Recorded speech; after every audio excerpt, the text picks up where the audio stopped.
Kembali lagi di channel Andre ADJ, melanjutkan cerita sebelumnya.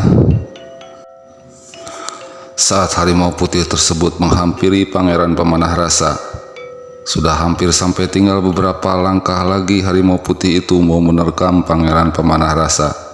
Tiba-tiba datang keanehan-keanehan, yaitu air terjun yang tadinya mengalir deras tiba-tiba berhenti, tidak mengalir lagi. Harimau putih itu yang tadinya mau menerkam Pangeran Pemanah Rasa kaget. Air terjun yang menutupi lubang gua tempat tinggalnya macan putih sekarang terlihat jelas. Tidak diketahui dari mana datangnya, tiba-tiba ada angin kencang yang semakin lama tambah kencang dan bergulung membentuk bulatan menghampiri harimau putih. Harimau putih terpental menghantam batu. Angin yang berputar besar tersebut terus mengejar harimau putih, kemudian membuntang bantingnya sampai harimau putih lemas dan tak berdaya, tidak bisa berbuat apa-apa lagi. Ternyata angin yang besar tadi dibuat oleh Pangeran Pemanah Rasa untuk mengalahkan harimau putih. Pangeran Pemanah Rasa memakai keilmuannya membuat gulungan angin besar, dan angin tersebut dibentuk dan dipadukan dengan air terjun yang mengalir menggunakan tenaga dalam ilmu kanuragan. Dibentuk menjadi gulungan angin dan air, dijadikan senjata untuk melawan harimau putih. Pantas saja harimau putih keheranan pada saat melihat air terjun langsung berhenti. Maka dari situ harimau putih kalah oleh Pangeran Pemanah Rasa. Pangeran Pemanah Rasa menghampiri harimau tersebut. Lalu harimau putih oleh Pangeran Pemanah Rasa ditanya dengan sopan, tidak sombong, dan dengan kata-kata lemah lembut, di mana harimau putih tersebut sudah tidak melawan lagi. "Hai, kamu harimau putih. Saya kesini cuma ingin meminta air untuk minum untuk bekal di jalan. Jadi saya datang ke sini bukan ingin mencari masalah atau memperlihatkan keilmuan. Saya manusia biasa yang lagi mencari petunjuk yang belum saya ketahui."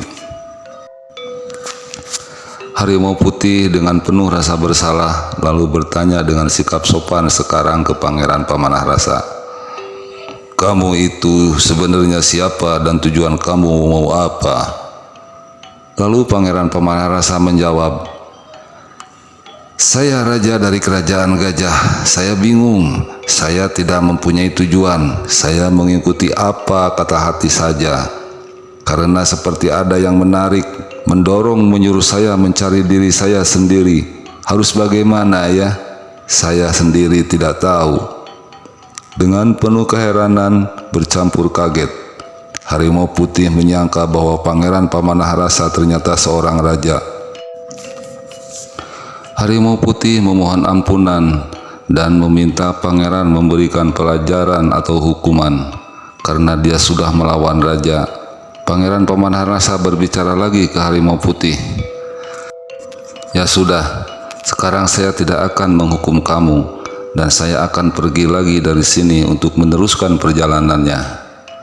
Karena harimau putih sudah mencelakakan Pangeran Pemanah Rasa, maka dia harus mempertanggungjawabkan semua perbuatannya yang sudah dilakukan padanya.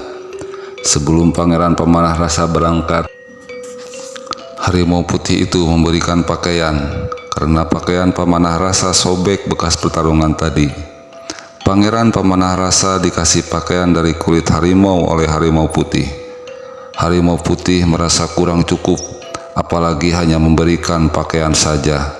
Jadi dia memutuskan untuk mengabdi pada Pangeran Pemanah Rasa dengan mendampingi beliau.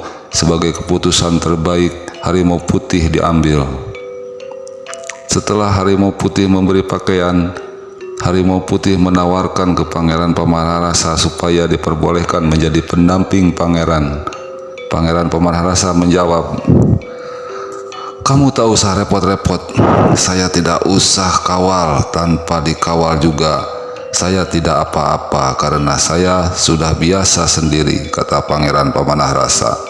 Harimau putih dengan penuh perasaan bersalahnya, dia terus-menerus memaksa ke Pangeran Pemanah Rasa untuk mendampingi pangeran.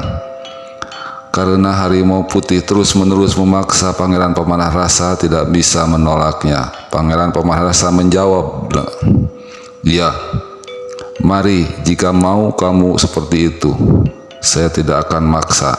Itu kemauan dan kehendak kamu, bukan kemauan saya." Harimau putih langsung menjawab lagi, "Tidak apa-apa, jika saya dijadikan anak buah juga, yang penting saya juga mengabdi Pangeran Pemanah Rasa. Sejak saat ini, mau diapakan juga terserah pangeran. Jangan banyak bicara lagi, mari kita berangkat saja sekarang."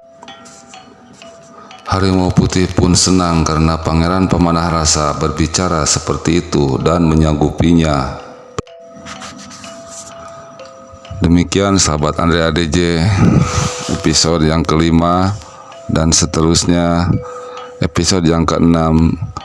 Terus disimak channel Andre ADJ. Jangan lupa like, comment, and subscribe. Terima kasih. Wassalamualaikum warahmatullahi wabarakatuh.